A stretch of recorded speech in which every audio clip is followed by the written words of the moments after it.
Hello everyone.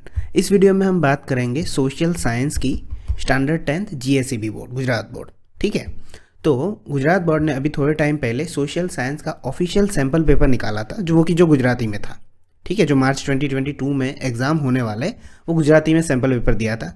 इस video में आपको पूरा क्वेश्चन पेपर पीडीएफ में मिलेगा और वो भी आंसर के साथ। ठीक है, उसका लिंक डिस्क्रिप्शन में वो मिल जाएगा। पर उससे पहले मैं बता दूं आपको कि मैं यहाँ पे कुछ एनालिसिस करने वाला हूँ यहाँ पे वो पूरे पेपर का 1 से लेके 21 जो हमारे एसएस की बुक में चैप्टर है, तो वो सभी बच्चों को हेल्प करेगा।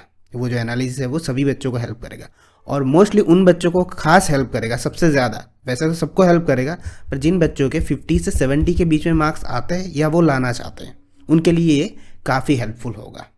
ठीक है, तो वो हम देखते हैं। और जो बी सी डी सेक्शन है, जो लेंदी सेक्शन है 2, 3 और 4 मार्क्स के, उनका सारा सॉल्यूशन आपको पीडीएफ में मिलेगा। सबके क्वेश्चन टाइप किए हुए, कुछ क्वेश्चन को छोड़ के जो कि पूरे एग्जैक्टली टेक्स्ट बुक में से थे, तो वो 2-3 ही क्वेश्चन है जिनको मैंने स्क्रीनशॉट डाल दिया है। और बची बात मैप की। मैप कंपलसरी होता है, 4 मार्क्स का आपका मैप होता है, तो वो भी मैं ये जो एनालिसिस ख़त्म कर दूंगा तो वो मैप भी आपको समझाऊंगा कि हम मैप कैसे करेंगे। ठीक है, तो चलो हम शुरू करते हैं। ये एनालिसिस पूरा था वो। तो देखो, आपका जो पूरा जो पेपर है वो ABCD सेक्शन में डिवाइडेड है। Section A, section B, section C और सेक्शन डी। ठीक है, अब हम उसमें सेक्शन ए समझते हैं कि सेक्शन ए कैसे करेंगे। तो देखो, सेक्शन ए में एक्चुअली होता क्या है, यहाँ पे कौन से चैप्टर में से कितने क्वेश्चन आए वो मैंने यहाँ पे लिखे हुए। ये देखो, लेफ्ट हैंड साइड में आपको जो ब्लैक दिख रहा है, ब्लैक नंबर में 1 2 3 4 5 6, वो सारे चैप्टर नंबर है। सेक्शन बी में भी उसी तरह से जितने भी ब्लैक कलर से मैंने नंबर लिखे हुए हैं वो सारे के सारे हमारे चैप्टर हैं। तो सेक्शन ए में हमारे पास एक्चुअली चॉइस नहीं होती है कि 24 है तो आपको 24 क्वेश्चन अटैम्प्ट करने होते हैं। तो देखो, चैप्टर 1 में से 1 मार्क्स का क्वेश्चन आया था, एक ही आया था। सेकंड चैप्टर में से एक ही आया था, थर्ड में से एक आया था, फोर्थ में से एक, 7th चैप्टर में से 3, 9th में से एक, 11 में से 4 और 12 में से 1। इसी तरह से आगे जितने भी मैंने लिखे वो सारे आए थे। अब इनका एडिशन करोगे तो आपको पता चलेगा ये 24 मार्क्स इस तरह से कंप्लीट होते हैं।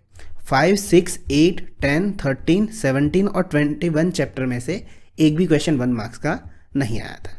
ठीक है, हम सेक्शन ए के बारे में इतनी चीज़ें हैं। अब सेक्शन बी में देखना। सेक्शन बी में टोटल क्वेश्चन 30 होते हैं। ओके, 13 क्वेश्चन होते हैं, तो 13 क्वेश्चन यानी टोटल मार्क्स कितने होते हैं, 26। पर हमें वो सारे अटैम्प्ट नहीं करने होते, हमें कितने करने होते हैं, ओनली 9। यानी कि हमारा सेक्शन का मार्क्स कितना हो जाता है, 18। इस तरह से हो जाता है। कोई भी 4 क्वेश्चन आप उसे छोड़ सकते हो। देखो, फर्स्ट चैप्टर में से 2 मार्क्स के कितने क्वेश्चन थे, 2 क्वेश्चन थे। या रेड साइड जो लिखा है वो मैंने मार्क्स लिखे हुए। सेकंड चैप्टर में से 2 क्वेश्चन आए थे, उसके 4 मार्क्स है। 3, 4, 5 में से एक भी नहीं आया था। 6 चैप्टर में से 2 मार्क्स का एक आया था, 2 मार्क्स से 2 आए थे जो कि 4 मार्क्स है। 9th में एक आया था जिसके 2 मार्क्स थे। 12th में 2 क्वेश्चन आए थे, 13 में 2, 4 4 और 20 में से 2 आए थे। यहाँ 14, 15, 16, 17, 18 और 19 में से एक भी 2 मार्क्स का क्वेश्चन नहीं आया था। अब सेक्शन सी की बात करते हैं। सेक्शन सी में टोटल क्वेश्चन होते हैं 9। ठीक है, यानी कि 27 मार्क्स हुए, 3 मार्क्स का होता है। पर उसमें से हमें अटैम्प्ट करने होते हैं ओनली 6, 6 3 18। तो देखते, फर्स्ट एंड सेकंड चैप्टर में से नहीं था। थर्ड चैप्टर में से 2 आए थे, ठीक है, तो 6 मार्क्स हो गए। फोर्थ चैप्टर में थे, एक क्वेश्चन आया था जिसके 3 मार्क्स हो गए। 5, 6, 7 में से नहीं था। 8 में से 2 क्वेश्चन आए थे और उसके 6 मार्क्स हो गए। 16 में से एक क्वेश्चन आया था 3 मार्क्स का। 18 में से 2 क्वेश्चन आए थे 3 मार्क्स से, जो कि 6 मार्क्स हो गए। ये रेड लाइन वाले आपके मार्क्स है। 19 में से एक क्वेश्चन आया था जिसके 3 मार्क्स हैं। अब सेक्शन डी की बात करते हैं। अब सेक्शन डी देखो 20 मार्क्स का है। पहले तो इसे अच्छे से समझना। उसमें 7 में से 4 क्वेश्चन कंपलसरी, टोटल उसमें 8 क्वेश्चन है। ठीक है, पर एक क्वेश्चन मैप का जो होता है वो कंपलसरी है। ठीक है, उसको आप ऑप्शन में नहीं ले सकते, आपको वो मैप करना ही है। बाकी जो 7 बचे उसमें से 4 करने हैं आपको। ठीक है, तो 4 4 जा क्या हो जाएगा, वो ये 16 और ये एक मैप 4 मार्क्स है। इसी तरह से आपके 20 मार्क्स बनते हैं। तो देखो, 5th चैप्टर में से 2 क्वेश्चन थे 4 4 मार्क्स से, 8 मार्क्स। 10th में से 2 क्वेश्चन थे 4 4 मार्क्स से, 10th चैप्टर में से 8। 17 में से 2 क्वेश्चन थे, 2 2 ये जो 2 4 8 हो जाएगा। और 21 में से एक क्वेश्चन था 4 मार्क्स का। अब यहाँ पे मैं जो ये सारी चीज़ें मैंने आपको बताई, उसमें इंपॉर्टेंट बात अब यहाँ पे क्या है, देखो अब मैं एक एग्जांपल ले रहा हूँ। ठीक है, जिन भी बच्चों को 50 से 70 में मार्क्स लाने हैं, और हाँ एक बात और बता दूँ, 75+ जो लाने वाले बच्चे हैं, अगर कोई स्कोरर टॉपर है, ठीक है, तो ये 75+ जिनको लाने उनको तो सारे ही चैप्टर करने पड़ेंगे। ठीक है, उनके लिए कुछ भी नहीं है। ठीक है, और वो तो कर भी लेंगे जिन बच्चों के आते हैं वो, पर मैं यहाँ पे बात कर रहा हूँ 50 से 70 के बीच में जिन बच्चों के नंबर लाने हैं या लाना चाहते हैं। ठीक है, तो देखो वो कैसे कर सकते हैं। तो मैं एक एग्जांपल ले रहा हूँ। मैं मान लेता हूँ कि मुझे इतने चैप्टर नहीं आते। मैं मान लेता हूँ मुझे 11 नहीं आता, 12 नहीं आता, 13 नहीं आता, 14 नहीं आता, 15 नहीं आता और 16, ये 5 चैप्टर मैं उड़ा देता हूँ, 11 को रहने देता हूँ। ठीक है, 11 अच्छा है, 12, 13, 14, 15 और 16 ये मैंने ऐसे ही चैप्टर निकाले जो कॉमर्स वाला है। इकोनॉमिक जो पोर्शन है वो ज़्यादातर बच्चों को नहीं समझ में आते। मैन्युफैक्चरिंग इंडस्ट्री वाले जो चैप्टर है वो मोस्टली बच्चों को समझने में तकलीफ होती है। तो मैं हर सेक्शन में से ये चैप्टर है जो 5 वो निकाल देता हूँ। ठीक है, अब समझना है इसको अच्छे से। ये सिर्फ एग्जाम्पल है, मैं ये नहीं कहता कि ये पाँचों के पाँचों मत पढ़ो। मैं बताऊँगा आपको क्या किस तरह से पढ़ना है। ठीक है, ये जो 5 चैप्टर है मैंने प्रिपेयर किए ही नहीं। अब इसके बिना मैं चला गया एग्ज़ाम देने के लिए, जो इस तरह से क्वेश्चन पेपर आता है इसी पैटर्न पे। ठीक है, तो देखो अगर हम मार्क्स काउंट करें 1, 2, 3, 4 और 3, 7, 8 और 4, 12, 13, 14, 15। ठीक है, ये हमने नहीं किए थे तो उससे हम मार्क्स काउंट नहीं करते।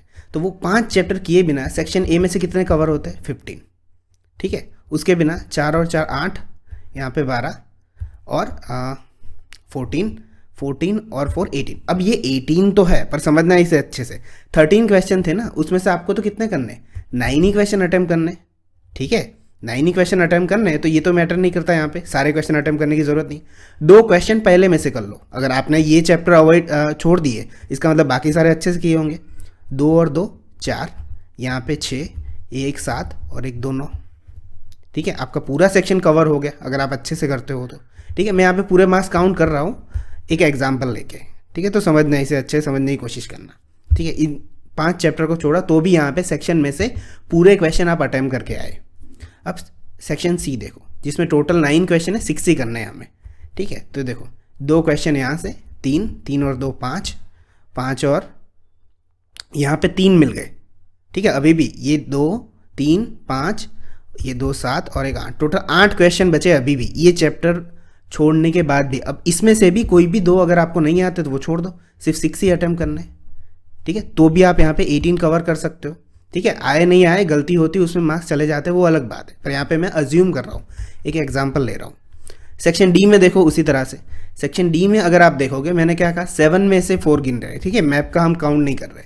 ठीक है, मैप के मार्क्स मान लो उसे छोड़ ही दो, ये पेपर मान लो 76 का है, मैंने मैप को एक्सक्लूड कर दिया। अब बाकी बचे 7 में से 4, तो 2 यहाँ से हो गए, 2 यहाँ से हो गए, 4 यहाँ भी 2 है और यहाँ भी है, टोटल 7 क्वेश्चन है। ठीक है, उसमें से 4 कोई भी करने, उसमें से 12 से लेके 16 में तो कोई भी नहीं था। ठीक है, तो आप अटेम्प्ट कर सकते हो। ये 7 में से 4 यानी कि 4 4 था, 16 का था। मैं मान लेता हूँ कि मैप नहीं आया, चलो छोड़ दो उसको। तो अगर इनको आप काउंट करो 16, 18 और 15 को, 15, 18 और 18 कितने हो गए? 36 और 16 में यहाँ पे ले लेता हूँ। 6 और 6 12, 12 और 5 17, 1 2 3 5 और ये 6, कितने हैं? 67 मार्क्स जो आप कंप्लीट करके जाते हो चैप्टर, ये 5 चैप्टर छोड़ने के बाद भी, और वो भी किस में से? 76 में से। ओके, क्योंकि मैप को हमने गिना नहीं है, मैप आपके कैपेसिटी पे डिपेंड करता है, क्योंकि मैप वाले जितने भी चैप्टर उसमें से रैंडमली आते जाते रहते हैं क्वेश्चन। ठीक है, वो एग्रीकल्चर वाला हो सकता है, नेशनल पार्क वाला है या मैन्युफैक्चरिंग इंडस्ट्री वाला है, उसमें से। अब ये मैंने एक एग्जाम्पल लिया कि मैं ऐसा करके जाऊँ तो क्या होगा। ठीक है, इस ऑफिशियल सैम्पल पेपर है तो उसी के हिसाब से आपको क्वेश्चन वहाँ पे देखने को मिलेंगे। तो 76 में से कितने? 67, तो आप आराम से 60 अराउंड तो पहुँच ही सकते हो अगर इस तरह से एनालिसिस करो तो। अब मैं बात करता हूँ आपको कि ये 5 चैप्टर आपको उतने तो नहीं करने छोड़ने नहीं होते, क्योंकि उसमें कुछ ना कुछ ईजी होंगे। यहाँ पे जो पॉवर्टी वाला है वो चैप्टर ईजी है। तो आप क्या कर सकते हो यहाँ पे कि आपको जो चैप्टर नहीं आते, ये जो एनालिसिस है उसका PDF मिलेगा आपको, इसमें ये सब कुछ लिखा हुआ रहेगा। आपको जो चैप्टर टफ लगते हैं वो 2 या 3 चैप्टर आप कंप्लीटली छोड़ सकते हो, उससे कोई फ़र्क नहीं पड़ता। 2 या 3 ही छोड़ना, ऐसे 5 मत छोड़ना। ये तो एक एग्जाम्पल था समझाने का। अब 2 या 3 चैप्टर जो आपको बहुत टफ लगते, नहीं समझ में आते, अगर आप वो नहीं भी करोगे ना तो आप 60+ पहुँच ही जाओगे। ठीक है, पर बाकी के चैप्टर आपको फिर अच्छे से करने होंगे। ठीक है, तो इस तरह से आपको जो चैप्टर टफ लगते हो उसे सिलेक्ट करो और उसको एक्सक्लूड करके दूसरी तरीके से आप प्रिपरेशन कर सकते हो। और आप इतने चैप्टर छोड़ने के बाद भी आप इतना टाइम आप दूसरे सब्जेक्ट में भी दे सकते हो जिसमें आपको टफ लगता हो। तो स्मार्ट वे में प्रिपरेशन करो इस तरह से कि एनालिसिस करो अच्छे से, और इसी तरह से पेपर होगा। अब यहाँ पे इसका फ़ायदा क्या है, एक्चुअली क्या है पता है, अगर ये क्यों ऐसा हुआ, आपको इतने चैप्टर छोड़ने के बाद भी आपको इतने मार्क्स मिल कैसे गए। लास्ट टाइम जब एग्ज़ाम हुआ था बोर्ड का, यानी कि 2019 की बात कर रहा हूँ, जहाँ पुराने पेपर स्टाइल थी, ये वाली पेपर स्टाइल नहीं थी, तो उसमें और वाले क्वेश्चन कैसे देते पता है, कि मान लो 5 क्वेश्चन लिखने हैं आपको सेक्शन बी में, जैसा एग्जांपल ले रहा हूँ, तो 12, 13, 14, 15 और 16, ठीक है। तो ये सारे के सारे कंपलसरी होते थे क्वेश्चन लिखने, ठीक है। इसमें और का ऑप्शन कैसे देते, 12 लिख लिया और का क्वेश्चन उसी के नीचे दे दिया। अब आप या तो 12 लिख सकते हो या उसके और वाला लिख सकते हो, वो 12 में ही लिख सकते हो। 13 क्वेश्चन है, 13 फिर बाद में लिखना है, और 14 क्वेश्चन है, उसमें और में एक ऑप्शन दिया है पर उसका भी नंबर 14 है, तो आप इन दोनों में से कोई एक ही लिख सकते हो, दोनों नहीं लिख सकते। यानी कि कोई भी एक चैप्टर से क्वेश्चन आता था ना, 2 क्वेश्चन और में, तो उसमें से आप कोई भी एक ही लिख सकते थे। जबकि यहाँ पे जो सेक्शन बी दिया हुआ है, ठीक है, तो सेक्शन बी में क्या है यहाँ पे कि आप एक ही चैप्टर के 2 लिखो, कोई प्रॉब्लम नहीं। 13 में से उनको 9 ही चाहिए, चाहे किसी भी चैप्टर लिखने हो। ये 2 4, ये 6 7 और 2 9। ओके, तो ये इस तरह से पैटर्न था पुराने टाइम पे। अब जैसा कि मैंने बताया अभी चैप्टर को छोड़ने के बारे में, तो आप मैक्सिमम 3, ठीक है, उससे ज़्यादा चैप्टर आप छोड़ नहीं सकते, बाकी आपको पढ़ने ही होंगे।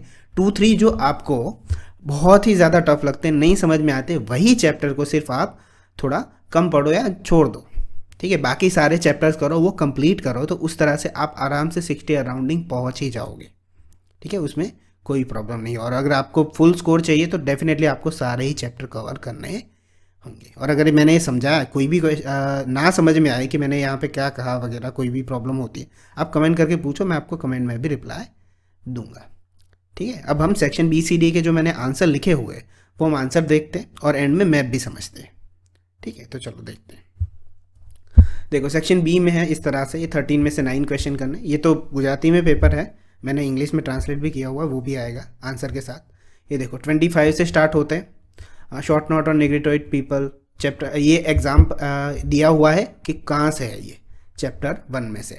और ये EX जहाँ जहाँ देखने को मिलेगा ना आपको PDF में, समझ जाना है एक्सरसाइज का क्वेश्चन। देखो एक और बात बताना रह गई कि ये पेपर जो निकला है ना, उसमें से बहुत सारा पोर्शन चैप्टर की एक्सरसाइज में से निकला हुआ है, पीछे जो आपके चैप्टर के पीछे होती है ना वो।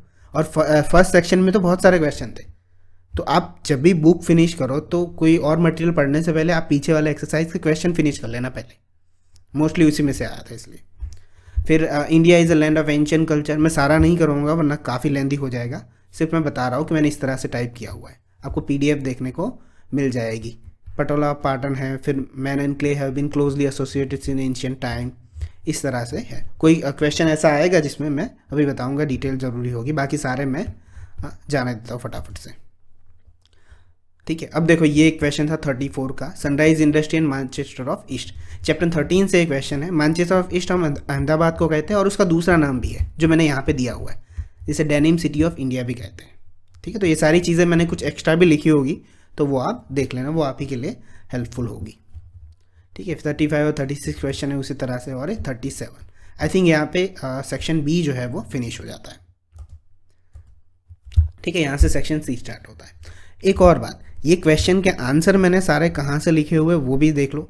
मैंने टेक्स्ट बुक और गाला की जो नवनीत होती है, ठीक है, उन दोनों को मिला के, कई क्वेश्चन नहीं मिलते हैं तो उनको मिला के मैंने अपनी तरफ से क्वेश्चन के आंसर बनाए हुए हैं। जो क्वेश्चन डायरेक्ट मिल गए उनको वैसे ही टाइप कर दिया है मैंने, ठीक है। देखो चैप्टर 3 में से था कौन से स्तूप का है पिक्चर दिया हुआ है, तो वो सांची का स्तूप है, और वो MP में है, और वो विच रिलीजन रिलेटेड है, तो वो बुद्धिस्ट है,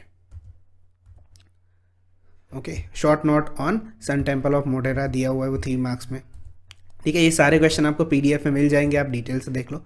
मैं डायरेक्ट मैप की तरफ बढ़ता हूँ, ठीक है। ये फुल फॉर्म देख लो। फिर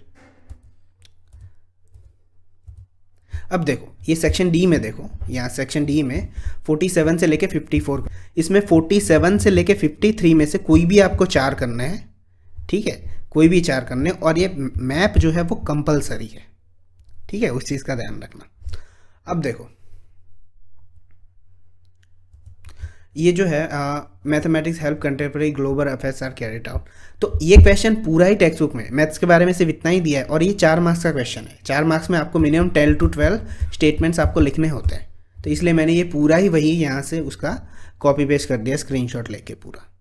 ठीक है, 2 मार्क्स में आप 4 to 5 स्टेटमेंट लिखो 2 मार्क्स के लिए, 3 मार्क्स के लिए आप 6 to 7 स्टेटमेंट लिखो, उससे ज़्यादा लिखने की ज़रूरत नहीं है, और 4 मार्क्स में आप 10 से 12 स्टेटमेंट लिखो।